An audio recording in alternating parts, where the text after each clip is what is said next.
If you feel like you're working hard, but not getting ahead, this video will explain why. The difference between middle-class households and wealthy households isn't just income, it's the system behind the decisions about bills, debt, purchases, careers, and ownership. And those decisions compound over decades. Once you see the pattern, you won't look at money the same way again. Now imagine your wallet, your bank account, and your bills are all packed into an invisible backpack you carry every day. For some people, that money backpack feels light, with extra space. For others, it feels heavy and overstuffed. Here's the big idea of this video. Two people can live in the same city, shop at the same stores, and work just as hard. But what's inside their money backpack makes their brain look at every choice differently. When money feels tight, your brain keeps shouting, "This bill is due now, don't miss it." Researchers Sendhil Mullainathan and Eldar Shafir showed that when people feel financial pressure, they focus more on today and less on the future. For a typical middle-class family in Western countries, most of their wealth sits in their home and car. And the biggest worry is usually the monthly payments, like rent or mortgage, car loan, credit cards, or maybe student loans. Because of that, their money backpack is full of questions. Can we cover this month's bills? What if the car breaks? Will this swipe of the card hurt us next week? Whereas for many wealthy households, the backpack looks very different. Studies of US household portfolios show a clear pattern. As you move up the wealth ladder, families hold less of their wealth in houses and cars, and much more of it is placed in stocks and private businesses. Their main questions sound different. They ask, is my money in the right investments? Should I buy more of this company? And how do I protect my assets from risk and taxes? The rest of the video will zoom into everyday moments, paying bills, using debt, making big purchases, choosing careers. And it will show how these two money maps lead to very different choices, and over time, very different incomes. Let's talk about the most normal money moment of all, paying bills. If I asked you, how much money do you have? Many people don't think of a number in their account. They think of their next few bills, rent or mortgage, car payment, credit card, utilities. A lot of middle-class people live in calendar mode. Money comes in and then it goes right back out on dates, the 1st, the 15th, the end of the month. Scarcity research explains why this feels intense. When money feels tight, your brain tunnels onto urgent needs. Next week's bill feels bigger than next year's plan. Now compare that with households that have built a financial buffer. They still have bills, of course, but their main focus is often different. How much cushion do we have? And where is our money stored? House, stocks, or business? Data from the Federal Reserve Survey of Consumer Finances shows that for middle-wealth households, housing is the biggest asset and mortgages are the biggest debt. Because of that, monthly payments naturally dominate attention. But as you move toward the top, stocks and private business equity become more important and leverage falls. So the rich mindset move here isn't a fancy trick, it's simple. Stop asking, can I pay this bill? And start asking, how do I make sure bills don't control my brain? And this is possible by building a buffer and owning more assets over time. Once bills dominate your thinking, the next pressure point usually becomes debt. Debt is weird. Two people can both have debt, but for one person it's a plan, and for the other it's a trap. For a lot of middle-class households, debt is often used to make life work right now. A car to get to work, a mortgage to have a stable home, sometimes a credit card to cover gaps, and student loans to get a better job later. The problem is what I call debt pressure. When payments are big compared to your income, debt stops being a tool and starts controlling your choices. Survey of Consumer Finances data shows that middle-wealth households often carry significant mortgage leverage. That means they owe a large loan compared to the value of their home. But as you move up the wealth ladder, that loan-to-value ratio falls. In other words, households deleverage as they get wealthier. Richer households also tend to carry smaller shares of education debt. Now here's how wealthy households think differently. They try to avoid debt that charges high interest and doesn't build an asset.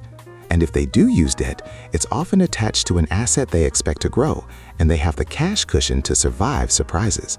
So the simple takeaway is, middle-class debt often answers, how do I afford this? Wealthy-style debt thinking asks, does this debt buy an asset or just buy stress? If you like the way we break down complex money ideas simply, subscribe. And that same pressure shows up again when you make big buying decisions. Here's a question that can change your entire financial life. When you buy something big, do you ask, what's the monthly payment? Or what's the real price? A lot of normal middle-class money decisions get forced into monthly payment thinking. Because if your budget is tight, the month is the battlefield. The goal becomes, don't miss a bill, don't go negative, just make it to payday. So you see it in real life. A car becomes $399 a month, not $28,000 plus interest. A phone becomes only $45 a month, not a multi-year contract. Now here's how a wealthy style approach often looks. They still care about cash flow, but they zoom out. They ask, what's the total cost after interest and fees? And what is this money not doing if I spend it here? That's opportunity cost.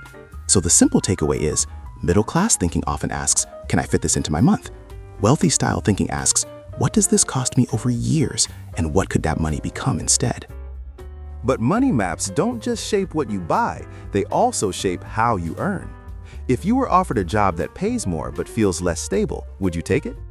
When your money backpack is heavy, stability feels smart. Missing a paycheck can mean missing rent or falling behind on debt. That pressure makes risk feel dangerous. Prospect theory shows that losses feel stronger than gains. When you don't have much cushion, downside risk feels amplified. Now compare that with someone who has savings and assets. They can negotiate harder, wait longer, change roles, take equity instead of just salary. Survey of Consumer Finances data shows higher wealth households often carry less leverage and more asset-based wealth. So the contrast is simple. Middle-class career thinking often asks, will this keep me stable? Wealthy-style career thinking asks, will this increase my future earning power or give me ownership? And that brings us to one of the biggest differences between earning income and owning income. What's the fastest way to stop trading hours for dollars? Own something that makes money without you being there every minute. One of the biggest real-world differences between normal and rich behavior is ownership. Many middle-class people mainly earn from salary or wages, and their biggest asset is their home. That's normal, because buying or starting a business usually needs extra cash, credit, and tolerance for risk. But look at what the data says about the rich. An FDIC study found that only about 13% of households own part of a private business. But among the wealthiest 1%, that number was 75.3%. Even more, for most households, only about 12% of their wealth comes from businesses. For the top 1%, it's almost 38%. So the wealthy mindset pattern is simple. They try to buy or build businesses and shares of businesses. Then they reinvest the earnings to make them grow. Middle-class thinking often asks, how much can I save from my paycheck? Wealthy-style thinking asks, how can I own something that earns while I sleep? Before we close, let's clear up a few common misunderstandings about all of this. Let's do a fast myth-busting round, because the internet loves simple stories that aren't true. Myth number 1. Rich people are just smarter with money. Fact. Scarcity research shows that when money is tight, your attention gets pulled into urgent problems. That reduces bandwidth for long-term planning, and this happens even if you are intelligent and hardworking. Myth number 2. Middle-class people don't invest. Fact. Many do, but the type of assets differs a lot by wealth level. SCF-based analysis shows the middle is more concentrated in housing or vehicles, while the top holds much more in stocks and private businesses. Myth number 3. All debt is bad. Fact. The data show that debt pressure is not equal across wealth groups. Higher wealth households tend to deleverage and carry smaller proportions of education debt. Now, if you want to remember only one line from this whole video, make it this.